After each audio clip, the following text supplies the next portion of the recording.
بسم اللہ الرحمن الرحیم۔ شروع اللہ کے نام سے جو بڑا مہربان نہایت رحم والا ہے۔ جو مخلوق آسمانوں اور زمین میں ہے خدا کی تسبیح کرتی ہے اور وہ غالب اور حکمت والا ہے۔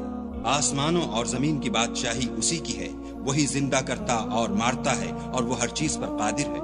وہ سب سے پہلا اور سب سے پچھلا اور اپنی قدرتوں سے سب پر ظاہر اور اپنی ذات سے پوشیدہ ہے اور وہ تمام چیزوں کو جانتا ہے۔ ذات سے پوشیدہ ہے اور وہ تمام چیزوں کو جانتا ہے۔ وہی ہے جس نے آسمانوں اور زمین کو 6 دن میں پیدا کیا، پھر عرش پر جا ٹھہرا۔ جو چیز زمین میں داخل ہوتی اور جو اس سے نکلتی ہے اور جو آسمان سے اترتی اور جو اس کی طرف چڑھتی ہے، سب اس کو معلوم ہے۔ اور تم جہاں کہیں ہو وہ تمہارے ساتھ ہے، اور جو کچھ تم کرتے ہو خدا اس کو دیکھ رہا ہے۔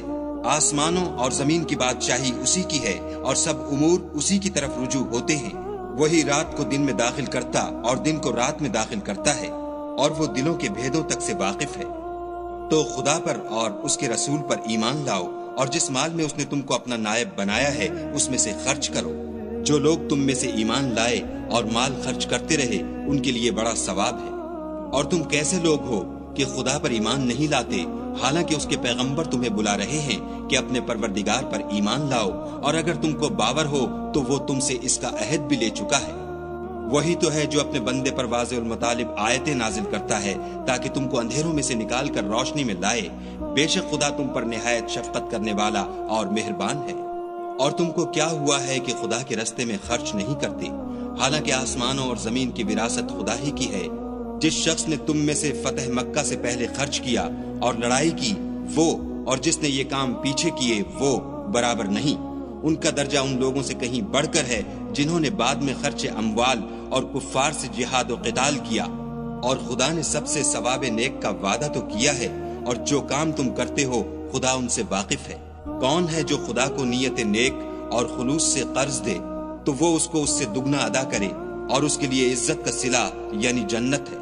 جس دن تم مومن مردوں اور مومن عورتوں کو دیکھو گے کہ ان کے ایمان کا نور ان کے آگے آگے اور داہنی طرف چل رہا ہے، تو ان سے کہا جائے گا کہ تم کو بشارت ہو کہ آج تمہارے لیے باغ ہیں جن کے تلے نہریں بہ رہی ہیں، ان میں ہمیشہ رہو گے، یہی بڑی کامیابی ہے۔ اس دن منافق مرد اور منافق عورتیں مومنوں سے کہیں گے کہ ہماری طرف نظر شفقت کیجئے کہ ہم بھی تمہارے نور سے روشنی حاصل کریں۔ تو ان سے کہا جائے گا کہ پیچھے کو لوٹ جاؤ اور وہاں نور تلاش کرو۔ پھر ان کے بیچ میں ایک دیوار کھڑی کر دی جائے گی جس میں ایک دروازہ ہوگا، جو اس کی جانب اندرونی ہے اس میں تو رحمت ہے، اور جو جانب بیرونی ہے اس طرف عذاب و اذیت۔ تو منافق لوگ مومنوں سے کہیں گے کہ کیا ہم دنیا میں تمہارے ساتھ نہ تھے؟ وہ کہیں گے کیوں نہیں تھے، لیکن تم نے خود اپنے تئیں بلا میں ڈالا اور ہمارے حق میں حوادث کے منتظر رہے اور اسلام میں شک کیا، اور لاتعال آرزوؤں نے تم کو دھوکہ دیا، یہاں تک کہ خدا کا حکم آ پہنچا اور خدا کے بارے میں تم کو شیطان دغاباز دغا دیتا رہا۔ تو آج تم سے معاوضہ نہیں لیا جائے گا اور نہ وہ کافروں ہی سے قبول کیا جائے گا۔ تم سب کا ٹھکانہ دوزخ ہے کہ وہی تمہارے لائق ہے اور وہ بری جگہ ہے۔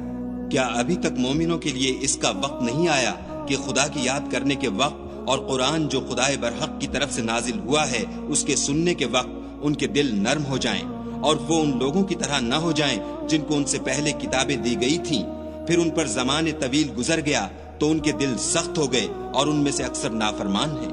جان رکھو کہ خدا ہی زمین کو اس کے مرنے کے بعد زندہ کرتا ہے۔ ہم نے اپنی نشانیاں تم سے کھول کھول کر بیان کر دی ہیں تاکہ تم سمجھو۔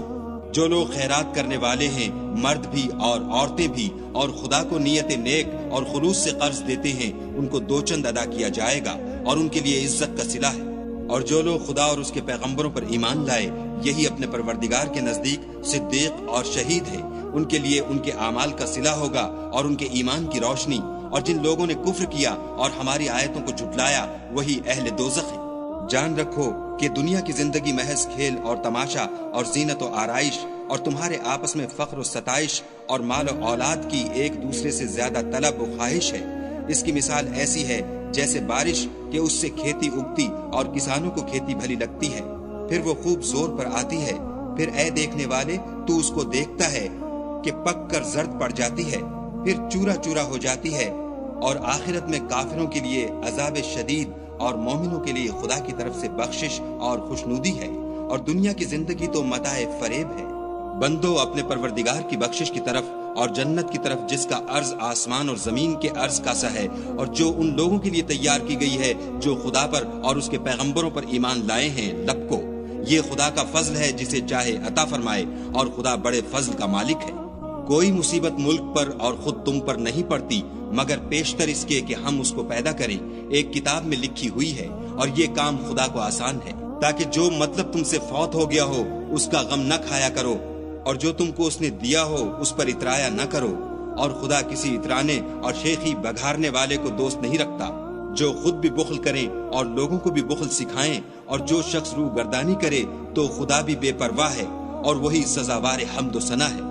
ہم نے اپنے پیغمبروں کو کھلی نشانیاں دے کر بھیجا، اور ان پر کتابیں نازل کی اور ترازو یعنی قواعد عدل، تاکہ لوگ انصاف پر قائم رہیں، اور لوہا پیدا کیا، اس میں اسلحہ جنگ کے لحاظ سے خطرہ بھی شدید ہے اور لوگوں کے لیے فائدے بھی ہیں، اور اس لیے کہ جو لوگ بن دیکھے خدا اور اس کے پیغمبروں کی مدد کرتے ہیں، خدا ان کو معلوم کرے، بے شک خدا قوی اور غالب ہے۔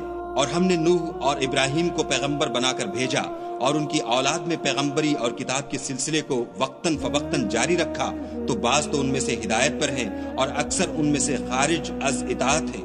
پھر ان کے پیچھے انہی کے قدموں پر اور پیغمبر بھیجے، اور ان کے پیچھے مریم کے بیٹے عیسیٰ کو بھیجا، اور ان کو انجیل عنایت کی، اور جن لوگوں نے ان کی پیروی کی ان کے دلوں میں شفقت اور مہربانی ڈال دی، اور لذات سے کنارہ کشی کی، تو انہوں نے خود ایک نئی بات نکال لی۔ ہم نے ان کو اس کا حکم نہیں دیا تھا، مگر انہوں نے اپنے خیال میں خدا کی خوشنودی حاصل کرنے کے لیے آپ ہی ایسا کر لیا تھا، پھر جیسا اس کو نبھانا چاہیے تھا نبھا بھی نہ سکے۔ بس جو لوگ ان میں سے ایمان لائے ان کو ہم نے ان کا اجر دیا، اور ان میں بہت سے نافرمان ہیں۔ مومنوں، خدا سے ڈرو اور اس کے پیغمبر پر ایمان لاؤ، وہ تمہیں اپنی رحمت سے دگنا اجر عطا فرمائے گا، اور تمہارے لیے روشنی کر دے گا جس میں چلو گے، اور تم کو بخش دے گا، اور خدا بخشنے والا مہربان ہے۔ یہ باتیں اس لیے بیان کی گئی ہیں کہ اہل کتاب جان لیں کہ وہ خدا کے فضل پر کچھ بھی قدرت نہیں رکھتے، اور یہ کہ فضل خدا ہی کے ہاتھ ہے، جس کو چاہتا ہے دیتا ہے، اور خدا بڑے فضل کا مالک ہے۔